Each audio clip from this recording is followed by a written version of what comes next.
What's coming up on Inside City Hall tonight? Together, we are building a city that every person can navigate with ease. Mayor Zohran Mamdani announces he's reviving 4 transportation projects that were halted by the Adams administration. We have to have a working class centered politics. Congresswoman Alexandria Ocasio-Cortez is in Germany today for the Munich Security Conference and is calling attention to the rise of authoritarianism across the globe. And tonight I'll be joined in studio by the co-directors of the New York Working Families Party to talk about why they declined to endorse either Antonio Delgado or Kathy Hochul in the race for governor, and much more. For the best news, debate, and analysis of New York politics, join us inside City Hall.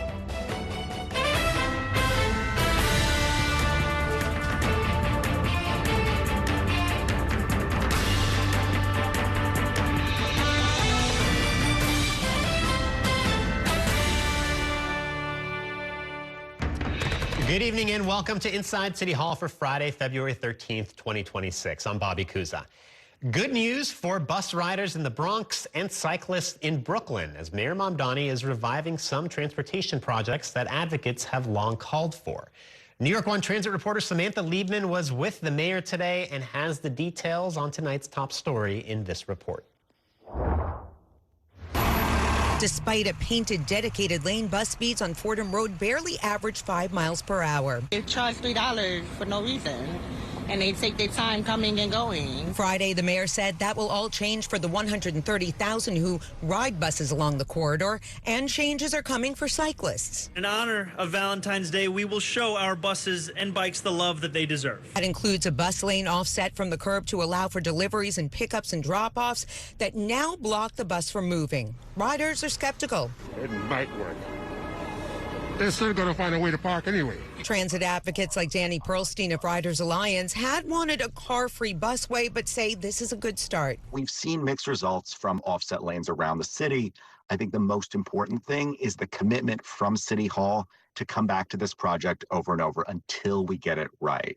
But not everyone thinks it's a good idea. Peter Madonia of the Belmont Business Improvement District was one of the people who was opposed to a busway and had the ear of Mayor Adams. He believes it will create more traffic and hurt Bronx's Little Italy. It's already challenging at certain times of the day. This will make it infinitely worse. Will it scare people away? That's my fear. Yes. So 85% of the people that come to us come from 10 to 40 miles away. Mamdani said they would continue community outreach. Meanwhile, he also announced a network of protected and conventional bike lanes in Midwood and Flatbush, as well as around Kingston and Brooklyn Avenues. But it's a one-block stretch of Ashland Place that many are celebrating. Cyclists go out of their way to avoid crashland, and some New Yorkers avoid riding a bike altogether because they feel like our streets are not safe enough to do so. But as for buses, no word on the free part just yet. Mamdani putting the focus back on these improvements. And so we will continue to advance the full vision that we have spoken about. Today, what is so exciting is this is the announcement of projects that will quite literally have an impact on the amount of time New Yorkers have to spend getting to where they're going, giving them a little more time in the place that they're actually looking to get to. Now, these projects won't restart immediately. The DOT has to wait for the weather to warm up before they can start painting the streets. In the Bronx, Samantha Liebman, New York One. And I'm going to bring in our State House reporter, Bernadette Hogan, now to talk more about the mayor's busy week. He was up in Albany earlier this week for Tin Cup Day, pushing the legislature and the governor to try to get a tax hike on the wealthy and on corporations. I know you were there on Tuesday, Monday. I've lost track of what day that was. Talk a little bit about what the reception was like, because there's a lot of talk about how Mayor Mamdani was in the legislature. He knows how Albany works, and maybe that would give him something of an advantage in lobbying for the city's priorities. Oh, right, Bobby. Well, so he went up on Wednesday. I know it's been a long week. But Mamdani and his predecessor, Mayor Eric Adams, both served in the legislature. Adams was in the state Senate. Mamdani was in the Assembly. And although one would argue, well, they know the ins and outs and they know what lawmakers will want to hear, it's always a lot harder once they return. However, Mamdani might have a little bit of advantage because he You know, a lot of these lawmakers endorsed him for his current job. And, you know, we have some video of Mamdani shaking hands and hugging Republicans and Democrats alike once he entered the hearing room, which, you know, of course, I was like, I'm going to document all of this because let's see how the questioning is. And plus, we want to see how he does next year. But the relationship between the legislature and Mamdani right now, you can just name a couple of items, which, you know, the legislature in the past have supported tax hikes on the wealthy, both separately in the Assembly and the Senate chamber. When Governor Hochul and Mamdani made that child care announcement, you had a whole slew of elected officials also behind. But, you know, if you go to the questions, the Q&A that Mamdani got, his big pitch was to raise taxes on the wealthy and also on corporations, something that Governor Kathy Hochul is opposed to. But Mamdani also revealed that after saying there was a $12 billion budget gap over the next 2 years, they actually were able to slim that down over the last 2 weeks, so about $7 billion. So just speaking to lawmakers after, or even during the question and answer that he got, State Senator John Liu, a Mamdani ally from Queens, he said, listen, the blame game is over. I'm paraphrasing. The blame game is over from prior administrations. Now you need to show us your plan because, you know, you said that you had a big deficit and now you're able to slim this down. You know, you kind of can't ask for all these things without showing how exactly you're going to close that budget gap. So, I mean, legislative leaders, you know, in the form of Carl Hastie and Andrea Stewart-Cousins, have been supportive of tax hikes on the wealthy. The governor has really drawn a line in the sand that she will not increase personal income taxes. So, how do you see this going? I mean, is there no chance of a tax increase? And if there's not, why does the mayor continue trying to push this? If you talk to the governor, she said there's no chance. She said there's a lot of money that has already come in the tax receipts. But if you talk to the legislature, although they have been supportive in the past, these legislative leaders say, well, let's wait and see. We have to take it to the members and see what they're willing to support. At the end of the day, it looks like Mamdani and Hochul are on good terms. There's some behind-the-scenes conversations happening. Mamdani endorsed her for re-election, and the governor's giving him a lot of money, frankly, for the kickoff of this two-care universal child care program. And just quickly, we'll know more next week when the mayor gives a budget presentation, presumably with more details about savings and efficiencies and whatever else. And Mamdani has to give a balanced budget, right? He's already said $7 billion is the budget gap, so we'll be looking to see where he's either able to shave down and make some savings, either say, hey, it's going to come from revenues here, or take more money out of the reserves, which you talk to budget hawks, they say that's more precarious. But we'll see what he presents. All right, Bernard Hogan, you don't go far because you're going to be joining me later on our Friday Reporters Roundtable. But right now, we got to take a break. Coming up, Representative Alexandria Ocasio-Cortez spoke at the Munich Security Conference today, where she laid out her foreign policy vision, fueling speculation about her political future. Stay with us. We're back in a minute.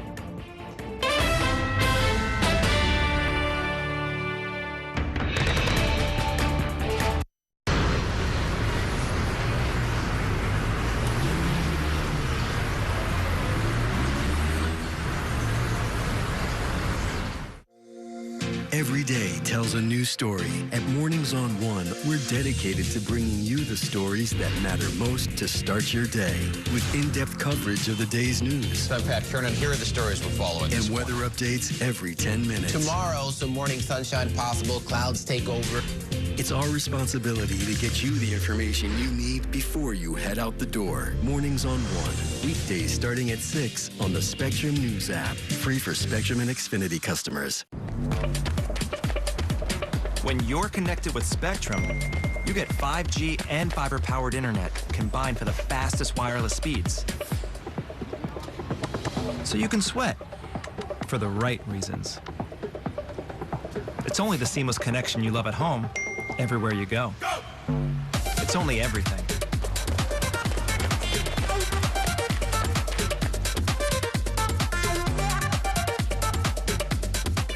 I'm Sandra, this is Jorge, and we were adopted in 2019. I remember when they first came to us, Michael was already a teenager. The whole cliche of they're so lucky to have you guys, and it's the other way around.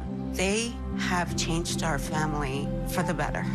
They chose to love us. They didn't have to. They chose us. Family.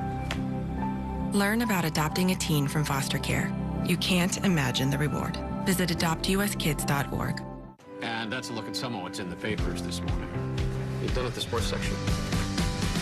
Today's story is about the latest chapter for a beloved local business. It's a beautiful day with temperatures in the 60s, but showers are expected in the next hour. In a city that's always on the go, it's important to stop to hear the stories that connect us. The news that matters to New Yorkers. That's what brings us together. That's Mornings on One. Weekdays starting at 6.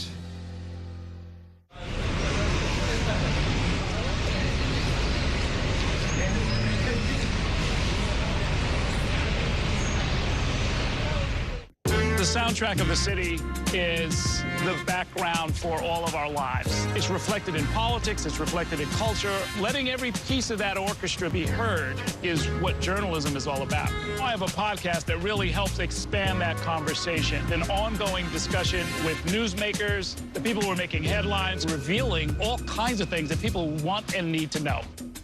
You Decide with Errol Lewis, available on the Spectrum News app or wherever you listen to podcasts.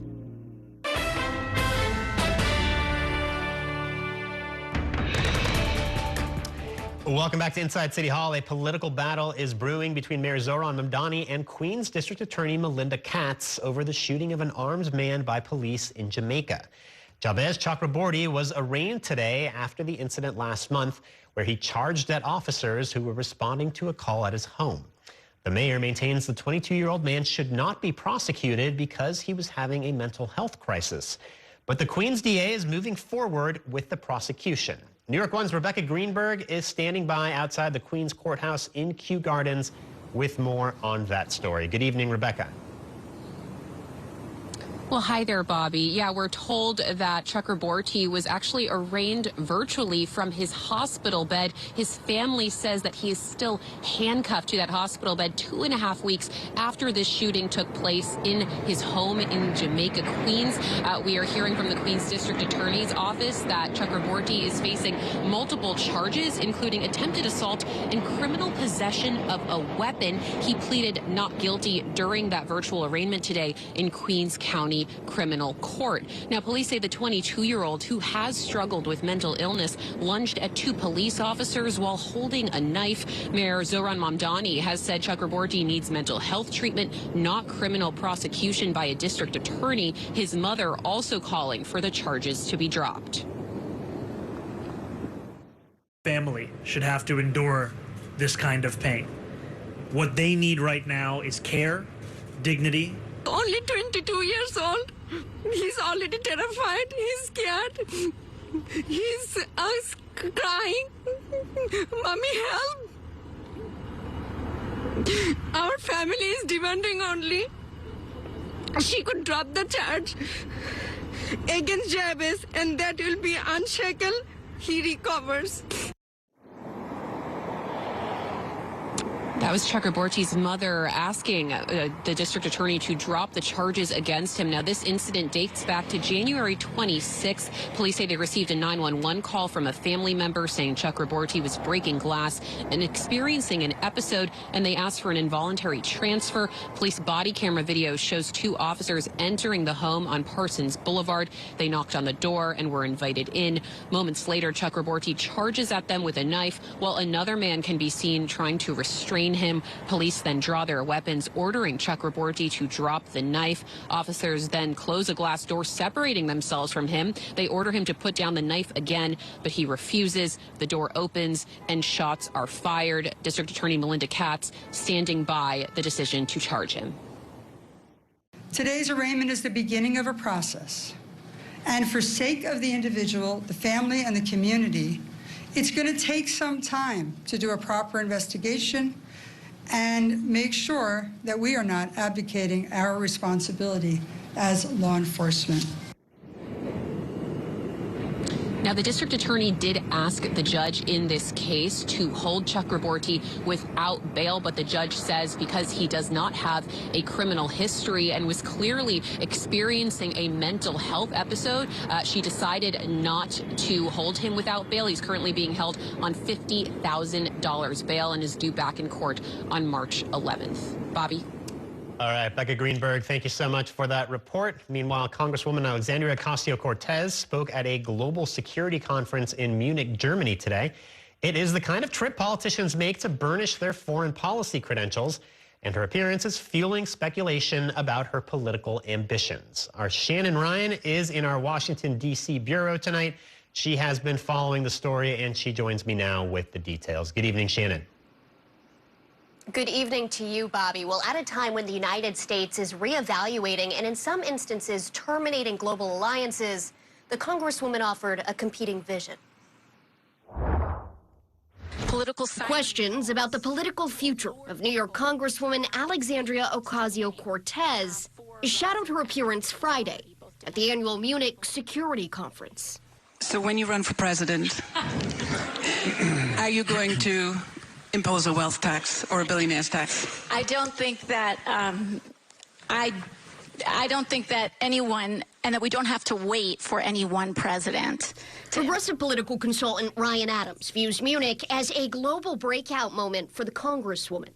She nailed it. The conference is seen as a platform for world leaders current and future. Last year, Vice President J.D. Vance used it to attack the country's European allies. And what I worry about is the threat from within, the retreat of Europe from some of its most fundamental values, values shared with the United States of America. Ocasio-Cortez offered competing ideals. She derided the Trump administration's foreign policy and argued that income inequality leads to authoritarianism. Where we are seeing our presidential administration tear apart the transatlantic partnership, rip up every democratic norm. So I think one of the reasons why, not just myself, but many of our colleagues here, in fact, Democrats, many Democrats that are here as well, is because we want to tell a larger story, that what is happening is indeed very grave.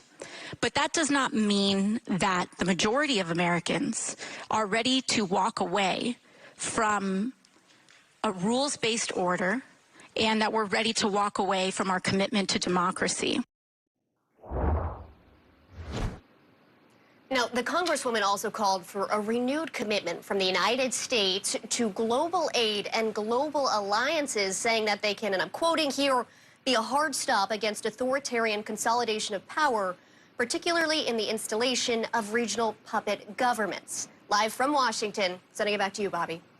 All right, Shannon, thank you so much for that report. Meanwhile, Congresswoman Nicole Malliotakis and Republicans are asking the U.S. Supreme Court to save her Staten Island-based House district ahead of the midterm elections. This comes after a judge in New York ordered the district to be redrawn in order to empower Black and Latino voters on Staten Island.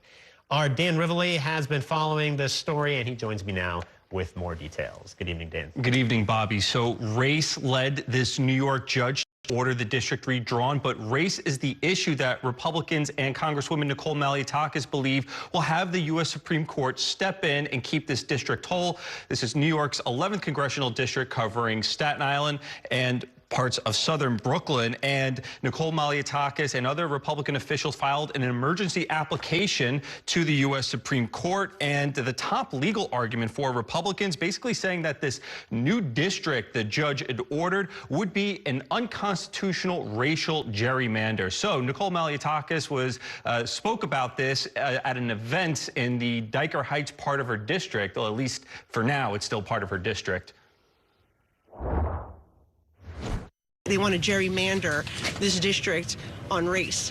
And the Supreme Court in 2017 ruled that you cannot gerrymander on race. And so we feel that the Supreme Court should, and we believe they will, step in and say that what they're trying to do is unconstitutional. If we don't have maps, then it will delay and it will throw the entire election into chaos.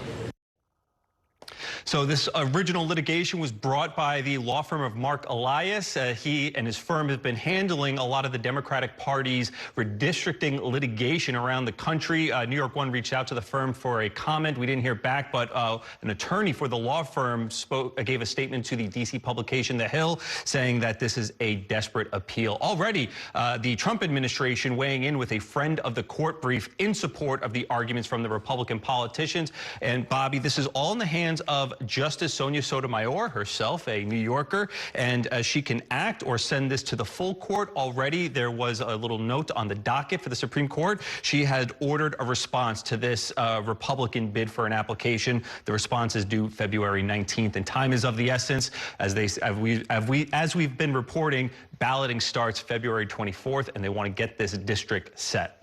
So the initial ruling, the lower court ruling, was that the district has to be redrawn. So if the Supreme Court chooses not to hear this, does that ruling stand and the lines have to be redrawn? No. So this is the twist. While the Republicans have made this emergency application to the U.S. Supreme Court, there is still an active appeal in the New York courts. And so basically what the lawyers for the Republicans have argued to the courts is, we still want you to act, and if you act in our favor, we won't have to go to the Supreme Court, and you won't have to have the Supreme Court weigh in. But they basically filed to the Supreme Court just to make sure that they can get this handled before the petitioning starts.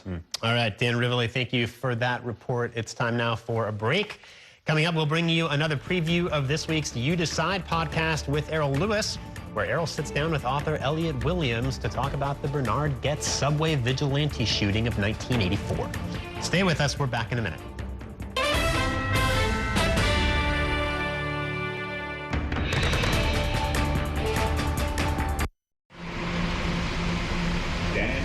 The closing doors, please.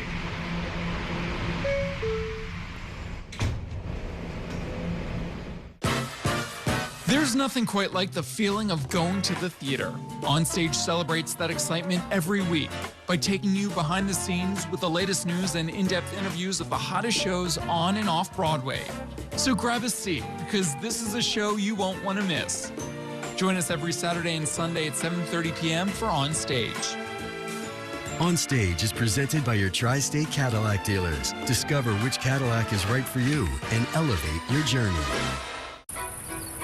It's only a hike. It's only made possible by Spectrum Business connecting healthcare providers of all sizes. Like hospitals relying on the Spectrum Fiber broadband network with industry-leading reliability. Practices keeping patient data safe with advanced security. Pharmacies accessing records in the cloud without fail. It's tailored connectivity solutions built for life-changing moments. It's only a hike. It's only everything. Spectrum Business. Mom was always organized, but she started forgetting to pay her bills on time. And she'd buy the same gifts over and over. Telling the girls about my Alzheimer's diagnosis was really hard. At first, we had our cries, but then we were like, okay, let's make a plan. Early detection gave us time to adapt together. It's so important for you to think about what you can do and making the most of what you have. If you or your family are noticing changes, it could be Alzheimer's. Talk about seeing a doctor together. From my time growing up in Queens watching New York One to my time reporting here, I've seen how quickly a story can change. At News All Day, we bring you the news as it's happening, from around the boroughs to local government to your neighborhood. Because our city never stops moving. Hi, I'm Shannon Ferry with the day's developing stories. But first, stay up to date and informed with News All Day, weekdays from noon to 4.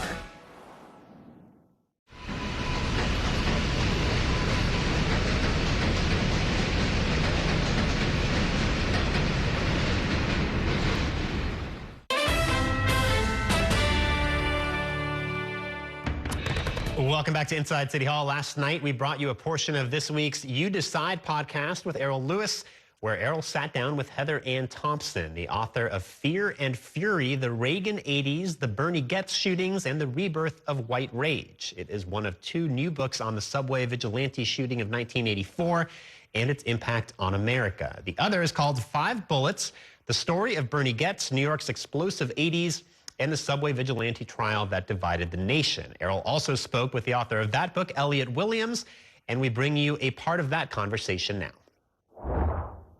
What is the state of the law in New York when it comes to your ability to legally use deadly force to protect yourself based on your perception, however erroneous it might be, that you're about to get harmed? You mean back in 1984 or today? Well, let's pick it up where it was and where it is now. So it wasn't defined. The statute simply says reasonable, right? If one reasonably fears that he's about to be mugged or be the victim of a robbery, he may use deadly force to defend himself. Now, it's something I go into a little bit, and not a lot of the book is, far less of the book is law than I would have thought when I set out to write it as a lawyer. But, you know, in the law portions of the book, I do get through this a little bit. It goes all the way up to the highest court in New York State, which ultimately decides it's both subjective and objective. The subjective question that a court has to consider is my fear sincere? Is the defendant's fear sincere? Like, does he actually feel afraid? Grafted onto also an objective standard. Is this defendant's fear what other people would be expected to fear in the same circumstances? If you're confused, you ought to be, because it's a very convoluted grafting of abstract concepts onto each other, subjectivity and objectivity, just in deciding whether it was okay to use lethal force to neutralize an imminent robbery. Should a judge, or I mean, perhaps even the better place would be the legislature, maybe try and clarify this for New York? The courts have, and it's not an outlier among states. There are a bunch of states that have that sort of dual standard or that hybrid standard. Yes. The issue is just that our system, and this is where I say it's an imperfect system, but sort of the best one we have, relies on ordinary people to try to interpret law when they're alone in that jury room. It's complex. Here's how it has played out just in the last few years. A bodega clerk named Jose Alba has a man come and sort of grab him and try and, you know, yell at him because the clerk allegedly disrespected somebody who was close to this defendant. He takes a knife and he stabs the man to death. Right. The Manhattan District Attorney finds that under the New York under the Getz test, he cannot imagine being able to prosecute this person, and he springs him, and still gets a lot of heat for even locking him up for a day while they tried to figure out what had happened in this case. Right, and that's in large part because of the subjective portion of that. Of course, he was frightened in that moment, and because he felt threatened, he could use that force. But it's complicated, and again, it's all, even though I use these terms subjective and objective, look, at the end of the day, it's fundamentally subjective. People are having to assess other people's thoughts and actions in a way that in the abstract seems perfectly fine, Errol, but in reality, it's very hard for 12 ordinary people and one ordinary judge to try to make sense of. And you can catch that full episode of the You Decide podcast with Errol Louis on New York One's YouTube channel or wherever you get your podcast. And it will also air in its entirety on New York One this Saturday night at 9 p.m., followed by a new episode of our Off Topics on Politics podcast with me and investigative reporter Courtney Brose. It is time for a break. Coming up, I will be joined by the co-directors of the New York Working Families Party to talk about the race for governor and their support for raising taxes on the wealthy. Stay with us.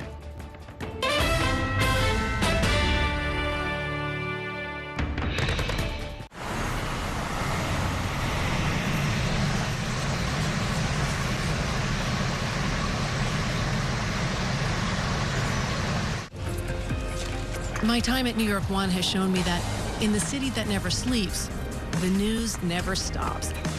So as the day winds down, turn to the rush hour. Good afternoon, I'm Monica Perkins. To catch up on the stories that matter across the 5 boroughs, with in-depth interviews from the city's newsmakers, plus the latest forecast.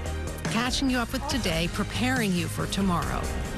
Right here on the Rush Hour. Weekdays from 4 to 7 p.m. It's only a slice. It's only made possible by Spectrum, connecting businesses of all sizes, like small businesses, instantly serving up orders and inventory on the Spectrum Fiber broadband network, and factories, seamlessly connecting to farmers in the field with tailored solutions that always deliver. It's only a slice.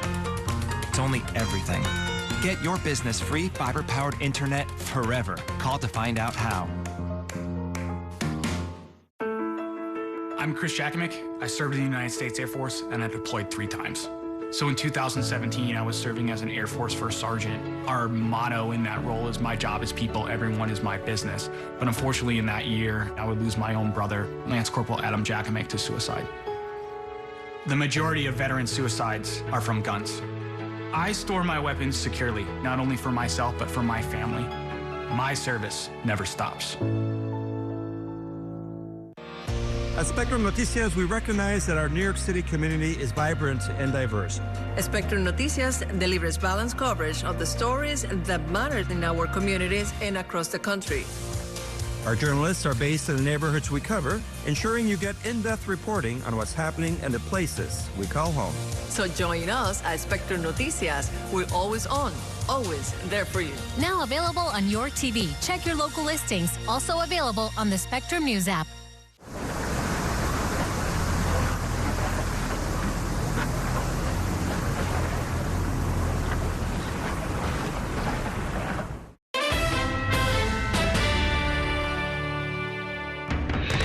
Welcome back to Inside City Hall. Governor Kathy Hochul no longer has a primary opponent now that Antonio Delgado, who's also her lieutenant governor, dropped out of the race earlier this week.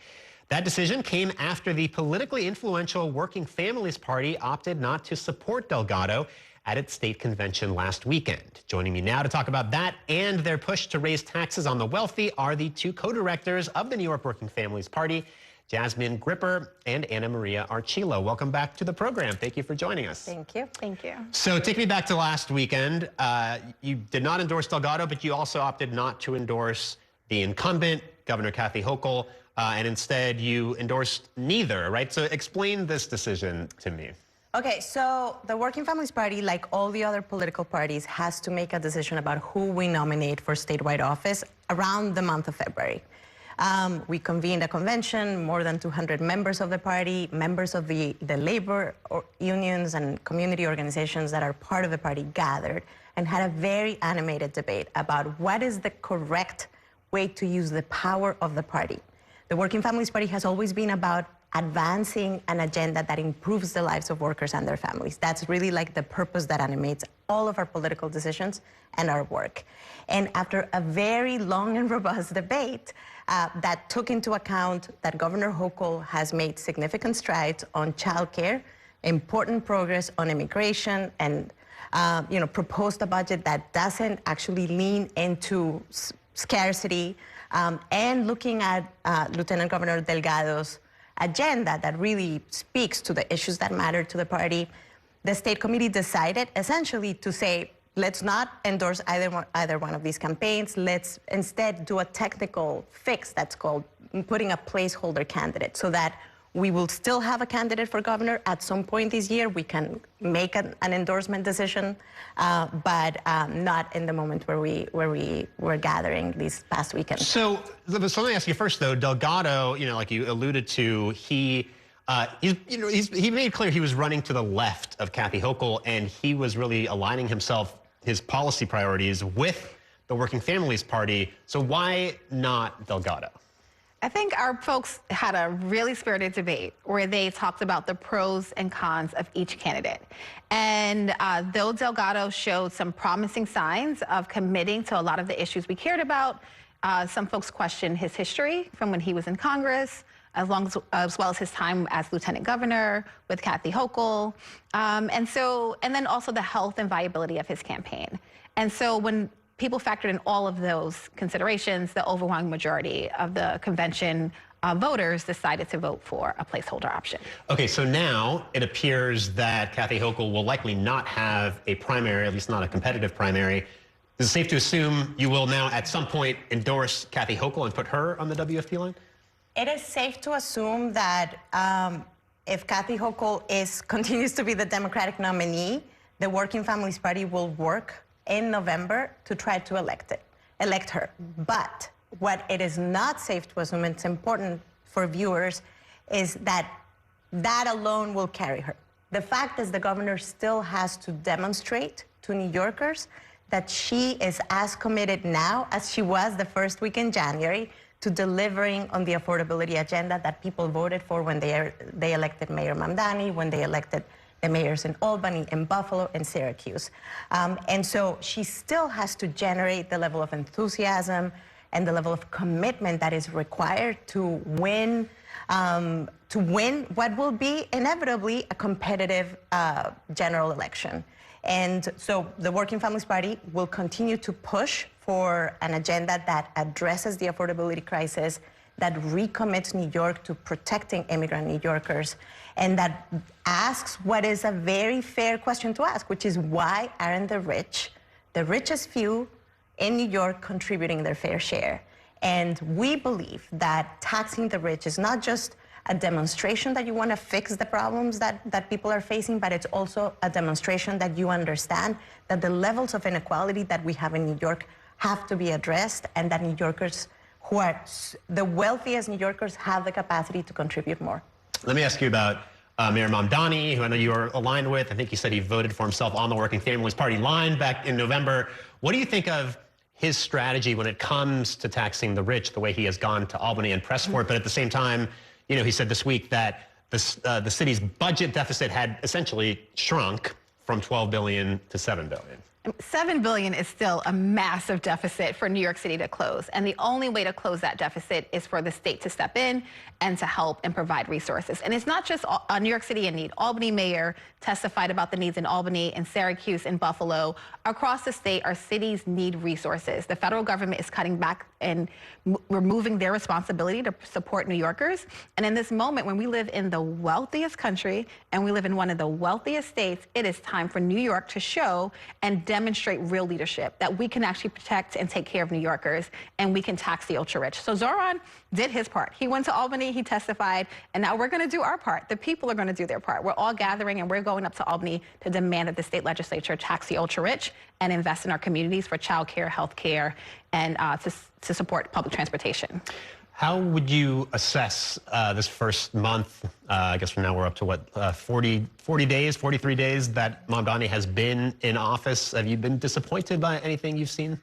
So I'll go back for a second too. When de Blasio became mayor, my child was 4 years old, and I got to benefit from UPK, the Universal Pre-K program that he put in place. And it forever, like, soft spot for de Blasio because of that. And when we know that what Mayor Mamdani accomplished by negotiating with the governor a real investment in childcare, what we know that will do for families is to relieve the pressures of the $20,000 that it costs to send your child to childcare, to daycare. So we are very, very excited about that. You know, first out the gate, making sure that one of the biggest and most difficult promises to accomplish is actually on its way. We see the mayor really kind of adapting to the realities of governing, trying to maintain the big tent coalition that ultimately elected him. And we see him sort of refining the way that he relates to the governor, because he needs to be able to partner with the governor to accomplish the rest of his agenda. So we appreciate that leadership in some ways, which requires big adaptation also for the movement, for the outside forces that were the forces that helped elect him. And obviously he's dealing with the biggest snowstorm we have seen in generations, and it's been a very, very difficult snowstorm. And, you know, we continue to be both inspired, I would say, feel like the city is in good hands, and our movement that you know, generated the possibility of a Mayor Mamdani continues to, you know, find its footing in these new moments. We got to go, but I just want to ask you, there will be a lot of competitive primaries coming up, both on the state level and on the federal level, congressional races. Are you guys going to get involved in some of those? I'm thinking in particular of the Nydia Velasquez seat, where she's retiring. We have already interviewed hundreds of candidates. There are more candidates now seeking the WFP endorsement than we have seen in a really long time. And so we'll be going through a very thorough vetting process of everyone who applies for the WFP endorsement, and we'll be rolling out those announcements in the weeks to come. All right, a busy few months for you guys. Thank you so much, Jasmine Gripper, Anna Maria Archila. Thank you both for joining us. We are going to take a break. Coming up, I'll talk more about the race for governor, Mayor Mamdani's push to tax the rich, and much more when I'm joined by two top journalists in my weekly Reporters Roundtable. Stay with us.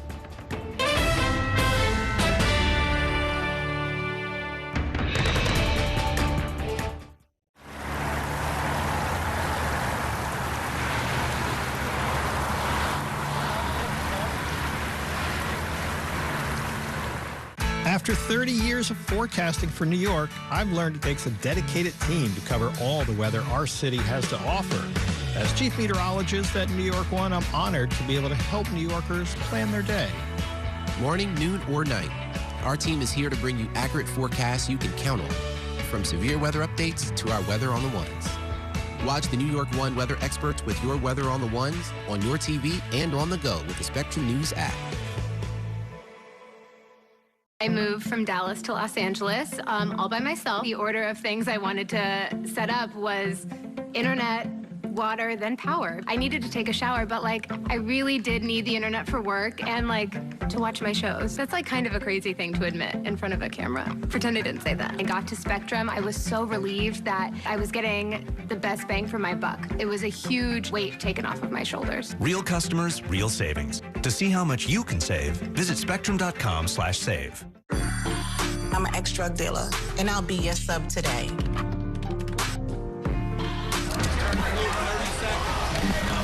2 milligrams of fentanyl can be lethal. A lethal dose is in here. Who gets it, I won't know. It's cheap, it's potent, and it's profitable. The sad reality is fentanyl is being mixed into everything now. More kitchen now. My father was a New York City firefighter. My mission, like his, is to serve New Yorkers in a city that doesn't stop when the sun goes down. Being with New York One since the beginning, I'm now honored to join you even earlier each weeknight. Starting at 8 with New York Tonight, we'll explore the latest news developments, followed by New York One at 10 to wrap up your day. So join me each weeknight starting at 8 right here on New York One.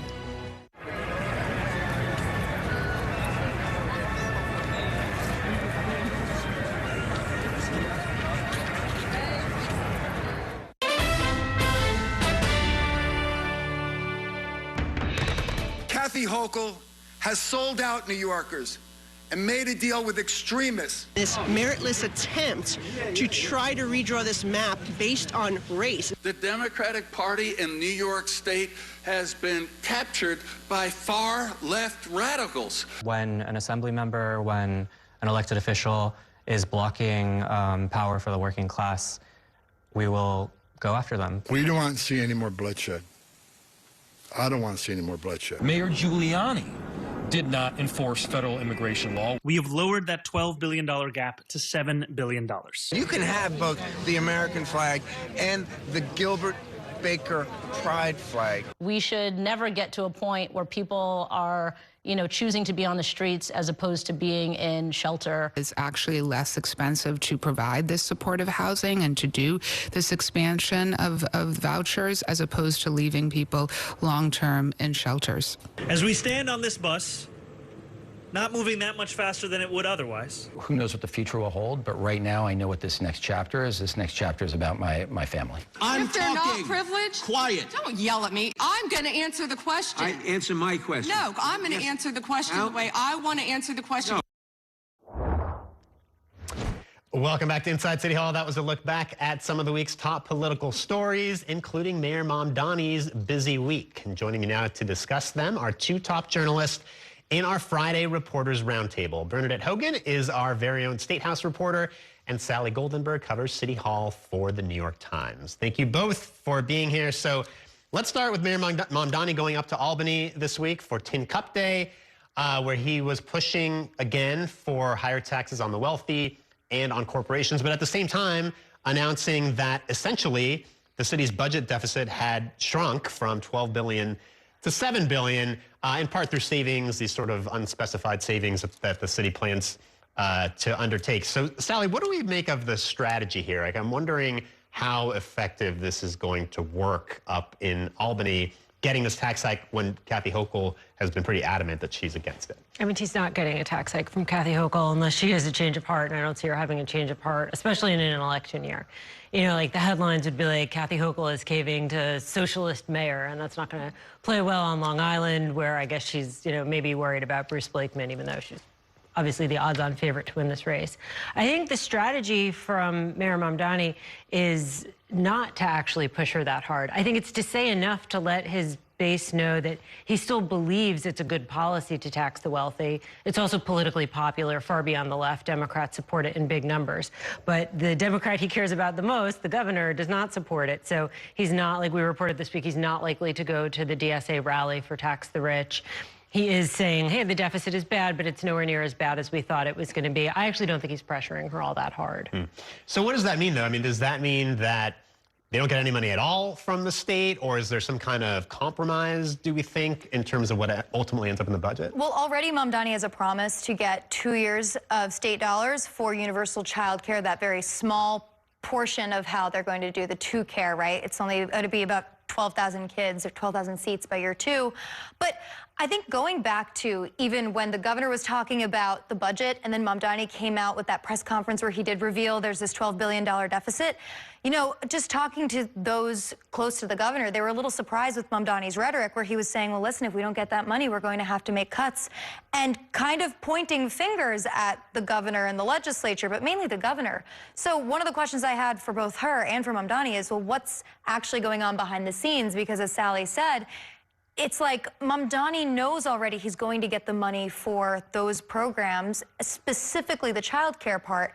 But then he's kind of going out saying, well, if I don't get dollars for the tax hike or, you know, X amount in billions of dollars for my city budget, well, then it's Albany's fault. Like, it was an odd way to kind of have the last 2 weeks go out. Then he comes up to Albany, is asked a bunch of questions, and even legislators that support him in the tax hike, they said, well, listen, we were kind of not that impressed with him not providing even any efficiencies. He says he's going to dip into reserves. Said they were able to do something with the agencies to reduce the dollar amount. But I think when Mamdani got questioned about it, they kind of realized that they had more explaining to do. Well, one thing he is doing, and Sally, you wrote about this, was the fact that he is putting a halt to the expansion of housing vouchers, these city FEPS vouchers that the council had voted to expand. And Mamdani had said during the campaign that he supported that, right? And now he's completely reversing himself. Correct. I mean, it's very expensive. The actual cost kind of depends on who you ask. Eric Adams vetoed the council bill and was fighting it in court and put it at the maximum amount. I think $17 billion over 5 years or something like that was his estimate. It's hard to know exactly how many people will use the vouchers, but it is, you know, billions more to the city budget. So it's not surprising that a mayor who oversees the city budget and is looking at this deficit is going to try to curtail costs. It is, however, a curtailment of something that's like essential, unless you don't believe in the program, which he has said he does. It's essential to keeping people out of shelter. It is it's an affordability agenda program. So politically, it doesn't really look like he's in lockstep with his own belief system. But the reality is that he has a big deficit. It's tremendously expensive. And I think he adjourned the case. He's going to try to settle with the city council. It kind of puts Council Speaker Julie Menon in an interesting position. She's, you know, moderate and certainly governs to his right. So this kind of aligns her with her own progressive caucus, because now I think they're going to be, I don't know what the council will ultimately decide in court, but at least in their public statements, they're in lockstep, which they, you know, haven't been for the last 3 weeks. Right. I mean, all of a sudden, it's like you've got the council to the left of Mamdani and criticizing him for being too centrist on this issue. Guys, we got to take a quick break. We'll be back in just a couple of minutes. We got a lot more to talk about with these reporters. Stay with us.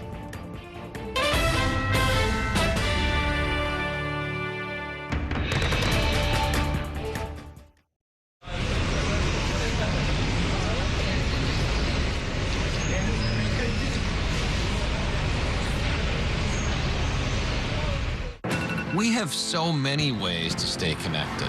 A single touch can bring us closer to the families we love, the friends we know, and the city we share. And Spectrum helps us keep connected throughout the day, every day. Including more ways to watch New York One as a Spectrum Internet customer. Watch Spectrum News New York One on the Spectrum News app, available on all your favorite devices. There's an international travel plan with Spectrum that was an additional $10 a month, as opposed to paying a ridiculous amount per day for roaming fees. This literally felt like my old phone carrier was reaching their hand into my wallet and just helping themselves to some of my cash. I like having no surprises when it comes to my cell phone bill. And with Spectrum, that's been the case. So it saved me a ton of money. Real customers, real savings. To see how much you can save, visit spectrum.com/save.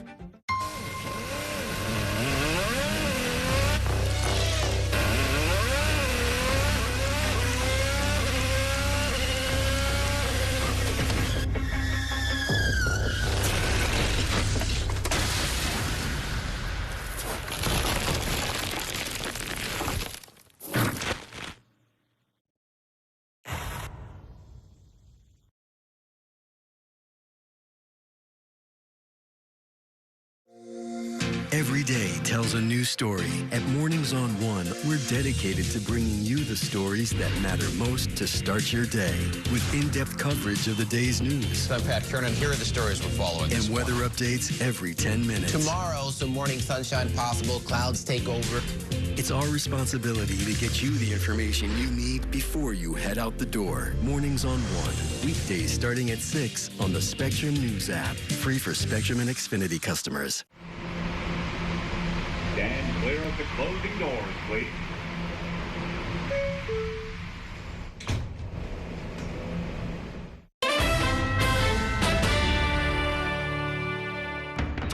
Well, welcome back to Inside City Hall. I'm once again joined by my reporters roundtable, Bernadette Hogan and Sally Goldenberg. So let's talk about the race for Governor. Kathy Hochul seems to be catching all the breaks right now. Her only primary opponent, Antonio Delgado, who's also her lieutenant governor, dropped out of the race this week after he seemed to really gain no support from anyone on the left. We had the Working Families Party co-directors on earlier.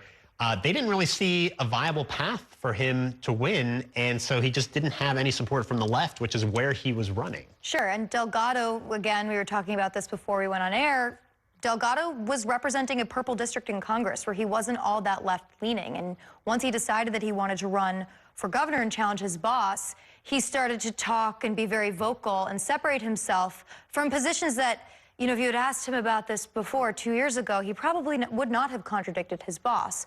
But everything, if you go back a week to Syracuse, Governor Kathy Hochul won 85% of the weighted vote.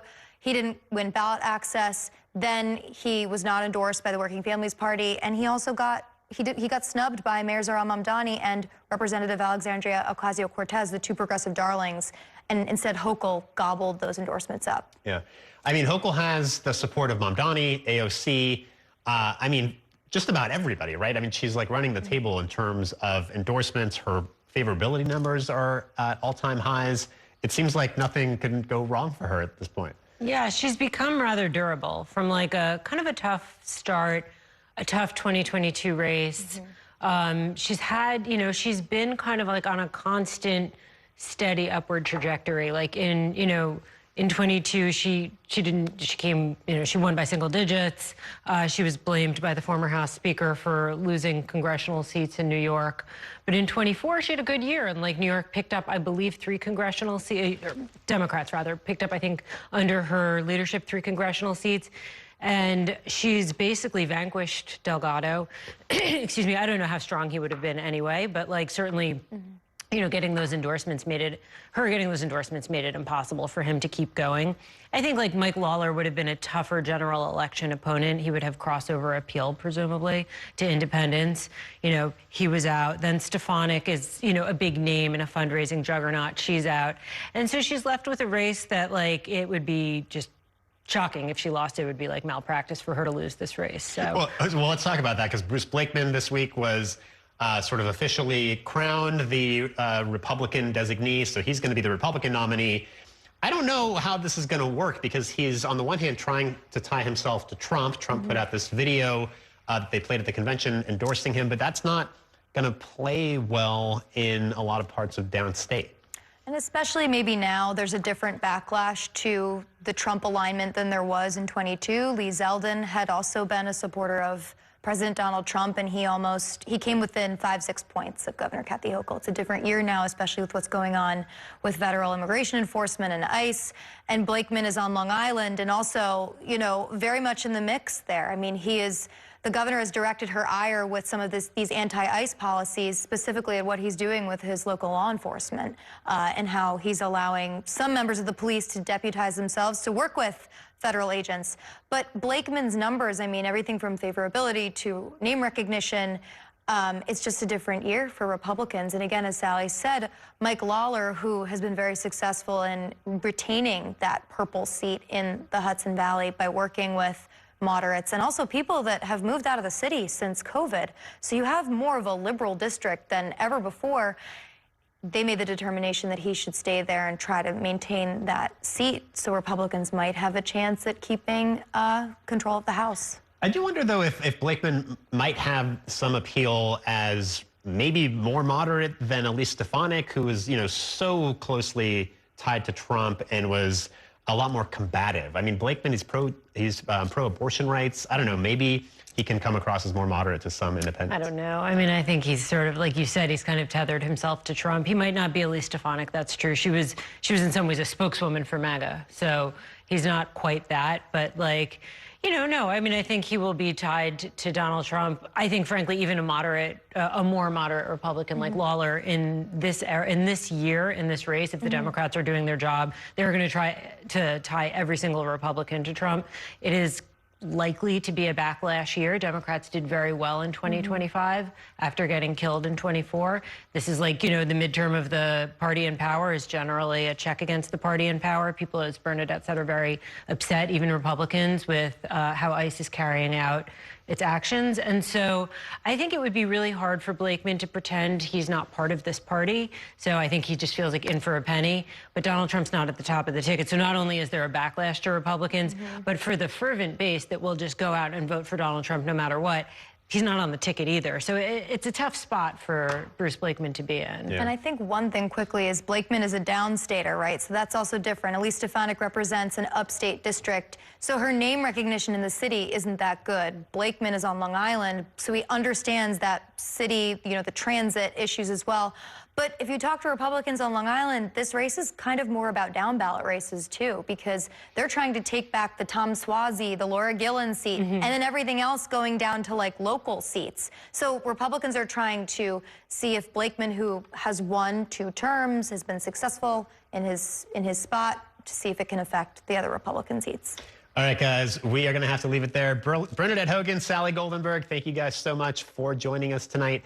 We are off on Monday for President's Day. We will return on Tuesday evening, but stay tuned right now for another episode of our weekly national political show, The Big Deal with Errol Lewis. That's coming up at 9 o'clock. Thanks for watching, everybody, and have a great weekend. We will see you the next time on Inside City Hall.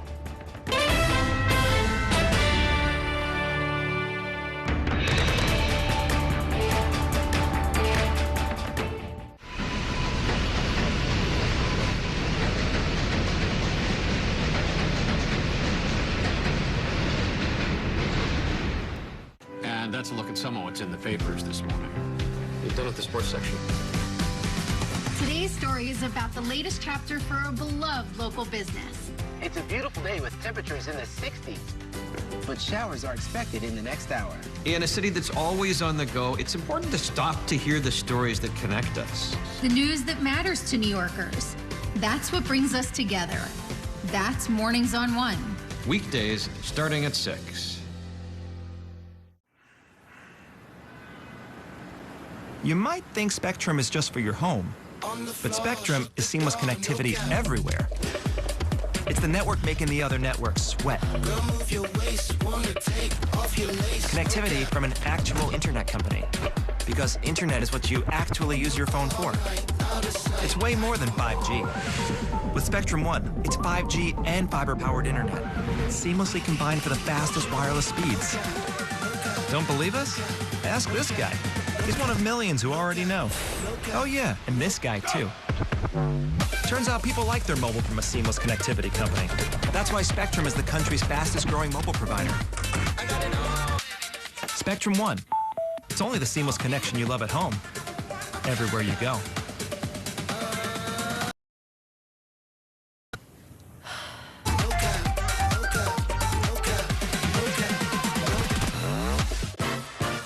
There's nothing quite like the feeling of going to the theater.